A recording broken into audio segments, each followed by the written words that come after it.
오늘 함께 나눌 하나님 말씀은 마태복음 9장 9절부터 13절까지입니다.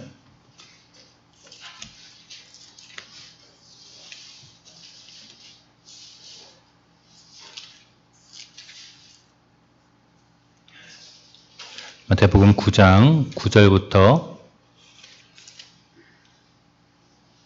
13절까지의 말씀 함께 봉독하겠습니다. 예수께서 그곳을 떠나 지나가시다가 마테라 하는 사람이 세간에 앉아있는 것을 보시고 이르시되 나를 따르라 하시니 일어나 따르니라. 예수께서 마태의 집에서 앉아 음식을 잡수실 때에 많은 세리와 죄인들이 와서 예수와 그의 제자들과 함께 앉았더니 바리새인들이 보고 그의 제자들에게 이르되 어찌하여 너희 선생은 세리와 죄인들과 함께 잡수시느냐. 예수께서 들으시고 이르시되 건강한 자에게는 의사가 쓸데없고 병든 자에게라야 쓸데있느니라. 너희는 가서 내가 긍휼을 원하고 제사를 원하지 아니하노라 하신 뜻이 무엇인지 배우라. 나는 의인을 부르러 온 것이 아니요 죄인을 부르러 왔노라 하시니라. 아멘. 미국의 한 작가인 프랭크 화이트라는 사람이 1987년에 쓴 책 제목 중에 오버뷰 이펙트라는 제목이 있습니다. 우리나라 말로 번역을 하면 조망 효과 이렇게 번역을 하기도 하고 또 이 말의 뜻을 풀어서 우주적 시야 효과 이렇게 이제 부르기도 합니다. 오버뷰가 이게 전망이 좋은 이런 곳을 가리키는데요. 조망 효과라는 것인데 이 프랭크 화이트라는 작가가 우주에 다녀온 사람들 있죠. 지구 밖으로 나가서 달나라에 갔다 오거나 그때는 이제 화성까지는 아니었지만 지구 궤도를 돌거나 이런 이제 비행사들, 우주 비행사들을 몇 명을 이제 인터뷰를 한 거예요. 인터뷰를 해봤더니 이 사람들이 우주에 나갔다 온 사실만 가지고 그 일 때문에 엄청난 인생의 가치관과 세계관이 변화가 되었다는 사실을 발견을 한 거예요. 자신에 대한 생각, 이 지구에 대한 생각, 앞으로 미래에 대한, 인류에 대한 이 생각이 이전과는 완전히 달라진 거예요. 이 우주인들이 지구 밖을 나가서 이제 지구로부터 멀리 떨어져서 이 지구라는 이 조그만 행성을 보니까 정말 너무 작은 거예요. 근데 국경도 보이지 않고 그냥 푸른 조그만 작은 행성이 보이는데 이 안에서 사람들이 경제적으로, 군사적으로, 지리적으로, 정치적인 수많은 이유로 아기다툼을 하면서 막 싸우고 있는데 그 우주에서 보기에는 이 조그만 지구가 우리가 보호해줘야 되고 가꾸어야 될 어떤 대상이지 거기서 서로 막 피터지게 싸우고 막 이럴 그런 공간이 아니더라는 거예요. 그래서 우주에 갔다 왔던 많은 사람들이 공통적으로 우주 여행을 하고 와서 우주에서 자신의 임무를 완수하고 와서는 어떤 일을 주로 많이 했느냐? 환경을 보호하고 지구의 어떤 화합과 평화를 위한 일들에 그들의 삶을 드리고 나머지 인생을 사용하는 삶을 살게 되었다라는 것이에요. 그래서 이것이 조망 효과라는 오버뷰 이펙트라는 이런 효과가 있더라라는 이제 제목을 썼습니다. 오늘 우리가 읽었던 이 마태는 자신의 인생에서 영적인 조망 효과를 경험했어요. 이전의 삶과 예수를 만난 이후의 삶이 완전히 전혀 다른 삶을 살게 된 사람. 그래서 인생의 전환점을 맞이하였던 한 사람이 오늘 우리가 읽었던 이 본문의 주인공입니다. 예수님의 12명의 제자 중에 한 명이기도 했던 마태인데요. 예수님의 제자들 중에 성경을 기록한 사람은 5명입니다. 성경을 기록한 사람이 5명인데요. 그 중에 2명은 예수님의 형제들입니다. 야고보와 유다가 있는데 분량으로는 굉장히 짧아요. 야고보서는 5장밖에 되지 않고 유다서는 1장밖에 되지 않습니다. 굉장히 짧은 분량이에요. 그리고 두 명의 제자가 또 성경을 썼는데 베드로와 요한입니다. 베드로와 요한은 예수님의 아주 가까운 수제자였죠. 베드로는 베드로 전후서를 썼고요. 요한은 요한복음과 요한계시록을 썼습니다. 예수님의 이런 아주 가까웠던 수제자 베드로와 요한이 예수님의 이야기를 쓴 것들 합당하죠. 그리고 나서 다른 많은 제자들이 있었지만 그 중에 유일하게 또 성경의 저자로 기록된 사람이 바로 마태입니다. 오늘 이 마태가 우리 본문의 주인공인데 예수님께서 당시에 예수님의 고향이라고 할 수 있었던 가버나움을 지나시다가 마태가 세관에 앉아 있는 것을 보신 거예요. 세관에 앉아 있었던 이유는 너무나 분명합니다. 왜냐하면 마태의 직업이 세리였기 때문입니다.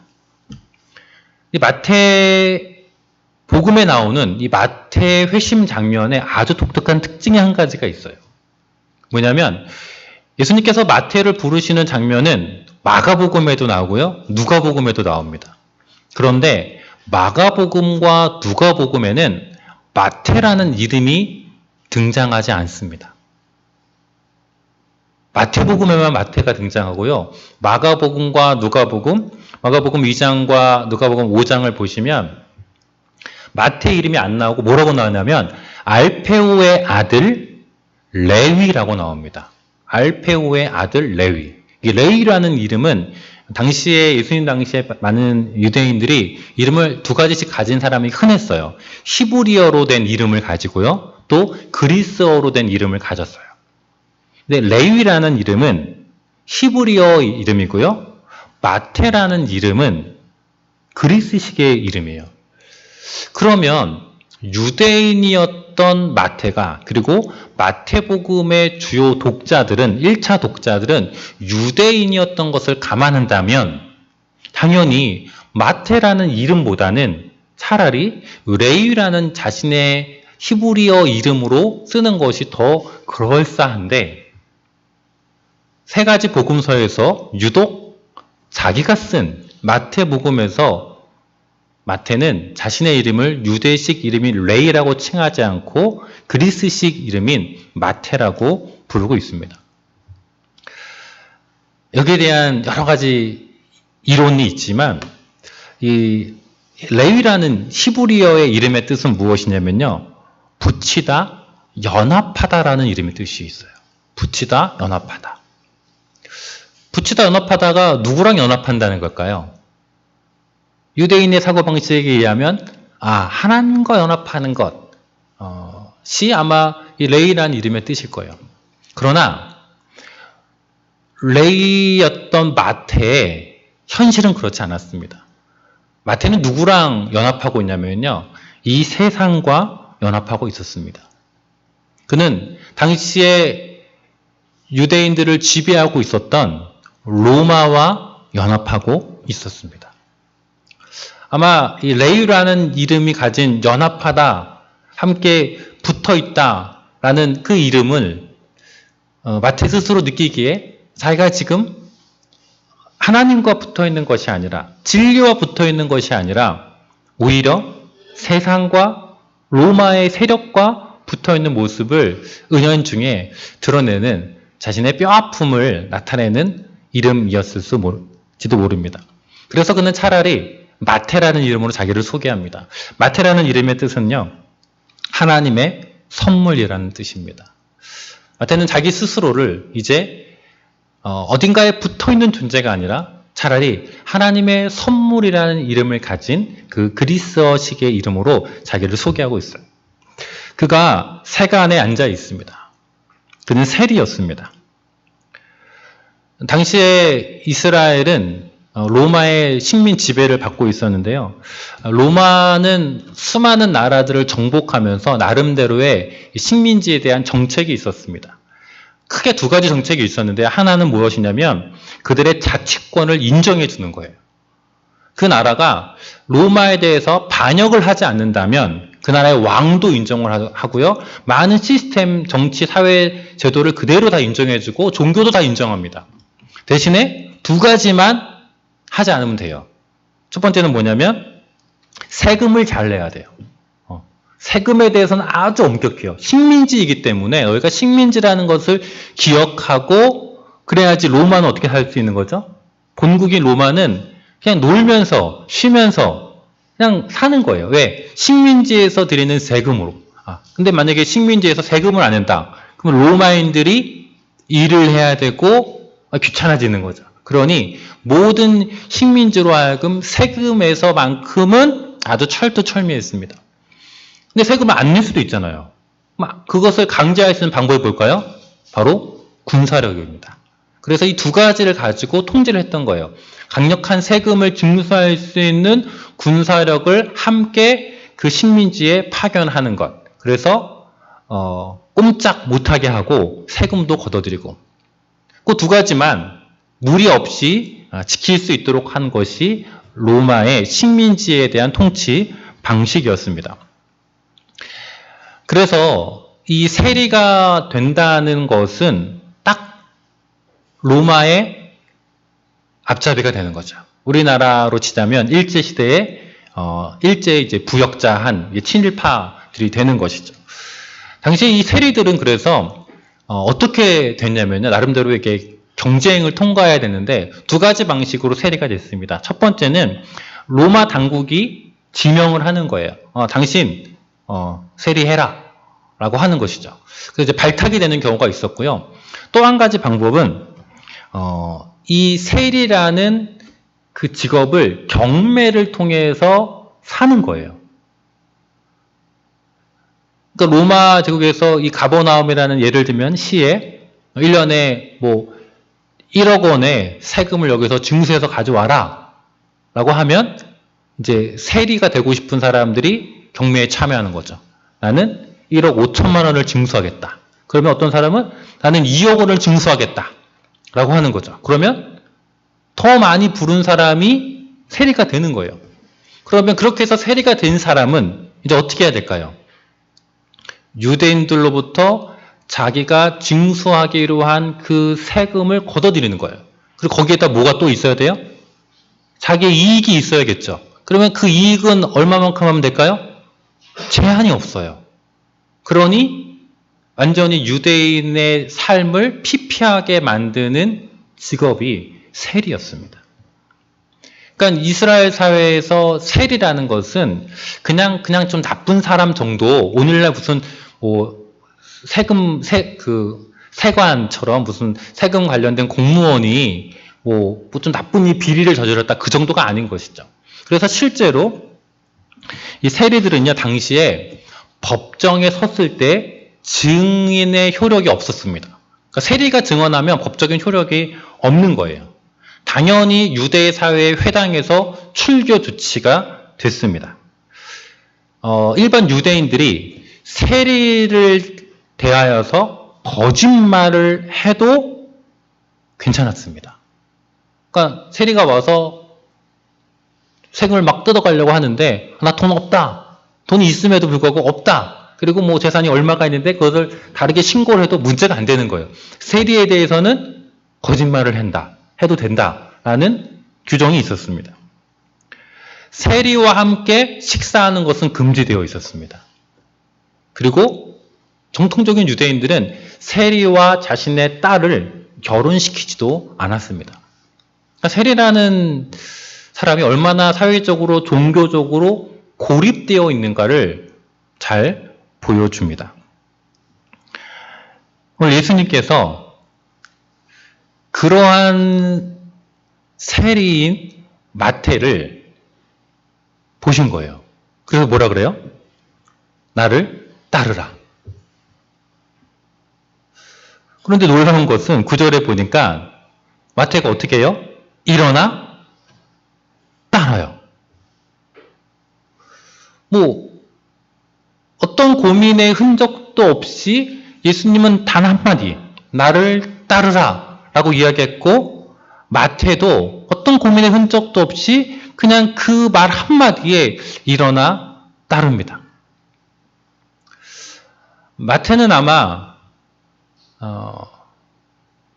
세리라는 직업을 통해서 많은 부를 쌓았을 거예요. 그리고 사람들이 싫어하지만 나름 그래도 떵떵거리는 삶을 살았을 거예요. 그러나 그의 삶은 그게 전부가 아니었겠죠. 돈이 있고 힘이 있고 권력이 있었지만 그의 내면은 피폐해져 갔습니다. 사람들로부터 소외당하고 종교로부터 회당으로부터 출교당하고 죄인 취급을 받으면서 살아갔던 자신의 삶. 그것은 아무런 인생의 낙과 행복이 없는 채로 그냥 무늬만 남아있는 모습이었을 테죠.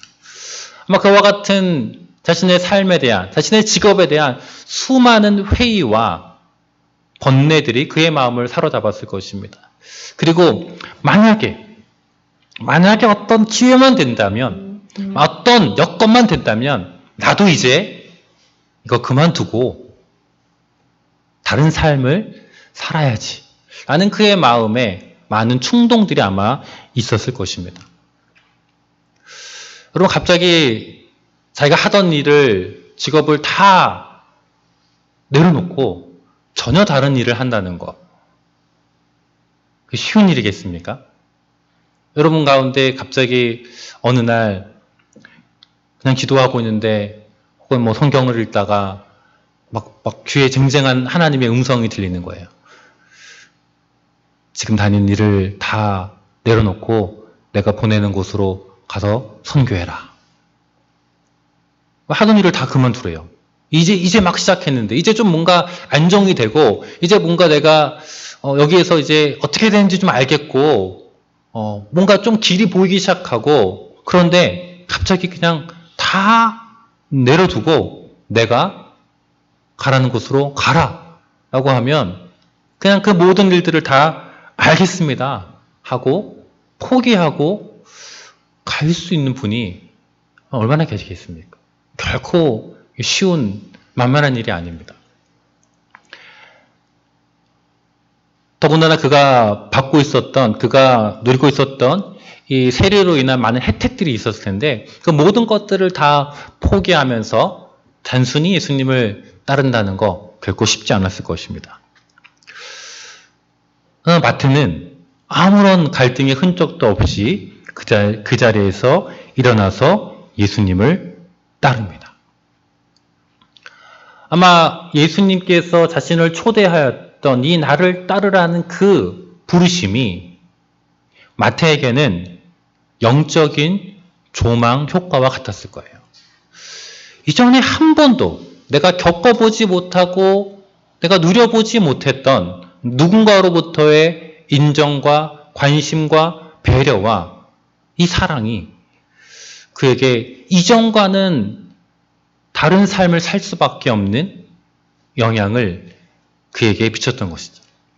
예수님의 이 한마디가 그의 인생의 영적인 조망 효과를 불러 일으켰습니다. 그래서 그는 그 즉시 일어나서 자신의 지금까지 살아왔던 세례의 삶을 청산하고 이제 예수님을 따르는 자의 삶을 삽니다. 그럼 마태가 자신의 집에 예수님을 초대합니다. 예수님을 초대했을 뿐만 아니라 마태는 자기와 같은 부류의 사람들을 초대했습니다. 그 부류의 사람들이 누구냐면 10절에 나오는 것처럼 많은 세리와 죄인들이었습니다. 마태가 초대할 수 있는 사람들은 이미 누구였냐면 다 하나같이 죄인들이라고 낙인을 찍힌 사람들밖에 없었습니다. 이미 자기 자신이 죄인으로 당시 사회에서 낙인을 찍힌 사람이었기 때문에 아무도 죄인이 아니라고 생각하는 정상적인 유대인들은 마태의 초대에 응할 리가 없었습니다. 그래서 그냥 같이 우리 죄인인 사람들끼리 모일 수밖에 없었던 것이죠. 그래서 그러한 죄인들이 어떻게 보면 우글우글 거리는 그곳에 예수님께서 기꺼이 찾아가십니다. 제자들과 함께 마태의 집에서 식사를 함께 합니다. 바리새인들이 보기에 바리새인들은 구약의 율법을 철저하게 지키는 자들이었는데, 그래서 우리는 구약의 율법에 있는 것뿐만 아니라 더 깨끗하게, 더 바르게 지키겠다라고 하고 있는 사람들이 바로 이 바리새인들, 우리는 구별된 사람이다 라는 것이 이 바리새라는 이름의 뜻이었습니다. 그런 사람들이 보기에 지금 예수와 예수님의 제자들의 모습은 자신들이 지키고 있었던 그 정결 규례들, 구약 성경에서 말하는 그 구약의 정결 규례들을 다 위반하고 있었습니다.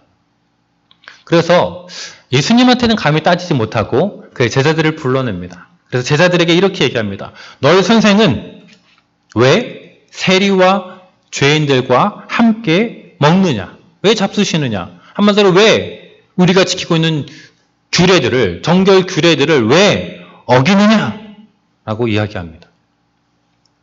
바리새인들의 입장에서 보면 너무나 못마땅한 것이죠. 나름대로 권위가 있고 또 하나님의 아들이다, 구원자다라고 하는 그 메시아적 존재로 자신을 여기면서 다니는 이 사람이 그러면 더 유대인의 규례를 지키고 더 하나님의 율법을 준수해야 될 것인데 왜 그러한 정결 규례들을 위반하면서까지 죄인들과 세리들과 한편이 되느냐라고 그의 제자들에게 따집니다. 예수님께서 그들의 말을 들으시고 제자들이 답을 하는 것이 아니라 예수님께서 그 질문에 오히려 답을 12절과 13절에 하십니다. 건강한 자에게는 의사가 쓸데없고 병든 자에게 쓸데있다. 이것은 당시에 아주 그냥 평범하게 알려져 있던 유대사회의 격언이었습니다. 맞는 말이죠. 건강한 사람한테 의사, 요즘 시대야 건강검진하러 필요가 있겠지만, 이 당시에 아프지 않고서는 의사 볼 일이 없는 거죠. 병든 사람에게만 당연히 의사가 필요하다. 그와 마찬가지로 13절 마지막 부분에 보면, 내가 의인을 부르러 온 것이 아니요 죄인을 부르러 왔다라고 이야기합니다. 이 말씀이 좀 묘해요. 의인을 부르러 온 것이 아니라 죄인을 부르러 왔다. 그러면 예수님과 지금 함께 먹고 있는 세리들과 죄인들, 내가 그들을 부르러 왔다. 그들은 누구다? 죄인이다. 그러면 내가 함께 하지 않는 바리새인들은 누가 되는 거죠?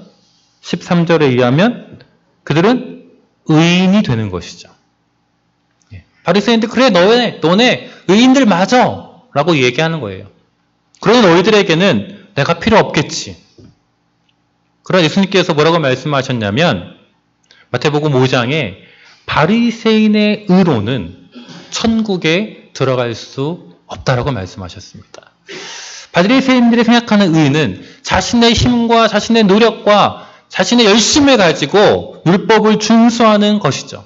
그것을 통해서 내가 쟤보다 나아, 내가 남들보다 더 율법을 잘 준수하고 내가 도덕적으로 조금 더 옳고 내가 윤리적으로 좀 더 나은 삶을 살고 있어 라고 생각하는 그 바리새인의 의, 자기의 노력과 행위에 의한 그 의로는 결단코 천국에 들어갈 수 없다라고 예수님께서 말씀하셨습니다.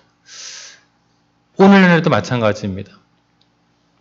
나는 그래도 나름대로 내 인생 괜찮게 살아왔어. 그러니 다른 어떤 큰 도움이 필요한 게 아니라 그냥 조금 신앙의 힘만 조금 내가 의지하고 좀 교회 가면서 사람들 만나면서 그냥 좀 더 사람들도 사귀고 그냥 그 조금 도움을 내가 얻으면 돼. 내 인생에 그렇게 큰 하자나 문제가 있는 것은 아니야. 라고 여기는 모습이 무엇이냐면 바로 나는 그래도 의인이야. 라고 생각하는 이 바리새인들의 모습입니다.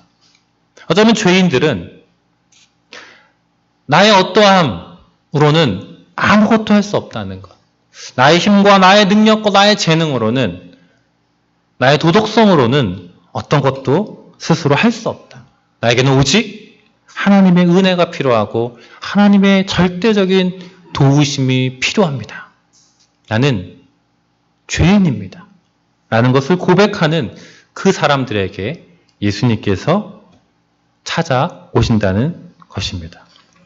예수님께서 호세아 6장 6절에 있는 나는 인애를 원하고 제사를 원하지 아니한다 라는 이 말씀을 인용하시면서 이 뜻이 무엇인지 배우라라고 이야기합니다. 오늘날 교회에 와서 예배를 드리고 제사를 드리는 것보다 하나님께서 더 원하시는 것, 예배의 형식과 우리의 종교적인 제도보다 더 중요하게 여기시는 것은 우리에게 진정한 사랑의 마음이 있느냐, 다른 사람을 향한, 연약한 지체를 향한 긍휼의 마음을 가지고 있느냐입니다. 그것이 하나님의 뜻이지 예배의 형식을 지키고 제사를 드리는 것, 그것이 중요한 것이 아니라는 것입니다. 오늘 예수님께서 마태라는 한 사람에게 찾아오셨습니다. 그는 어쩌면 부유했지만, 세상적인 기준으로 보면은 잘 나가는 사람이었지만 인생의 진정한 목적은 찾지 못했습니다. 내가 왜 이렇게 살아야 되는가? 내가 이런 인생을 살아야 하는가? 인생의 참된 존재 이유와 의미를 발견하지 못했습니다. 그런 사람에게 오늘 영적인 조망 효과를 위해서 예수님께서 찾아오신 것입니다. 여러분, 우리의 삶에 이러한 변화는 어떻게 일어날까요? 오늘 예수님께서 마태를 찾아가신 것처럼 어떤 극적인 만남이 아닐 수도 있습니다. 우리의 인생에서의 영적인 조망 효과는 우리의 일상에서 일어납니다. 예수님의 제자들은요, 하나같이 부르심을 받을 때 다 일하다가 부르심을 받았습니다. 어부들은 고기 잡다가 예수님의 제자가 되었고요. 마태는 자기 세관에서 앉아서 세무일을 보다가 예수님의 부르심을 받았습니다. 우리의 인생에 찾아오는 예수님과의 만남은 특별한 기도원에 가야 된다거나 특별한 집회에 참석해야 되는 것이 아닐 수 있습니다. 어쩌면 우리의 일상 가운데, 우리가 매주 드리는 예배 가운데, 내가 읽는 성경을 읽다가, 하나님 말씀을 묵상하다가, 내가 나의 기도 시간에 조용히 하나님께 기도하다가 하나님과의 깊은 만남, 영적인 조망 효과가 일어나기도 합니다. 누군가로부터 불쑥 걸려온 전화 한 통에 예기치 않았던 뜻밖의 만남을 통하여서 우리의 인생 가운데 찾아오시는 주님의 부르심을 경험할 수도 있습니다. 저와 여러분의 삶 가운데 이런 영적인 조망 효과가 일어나기를 소망합니다.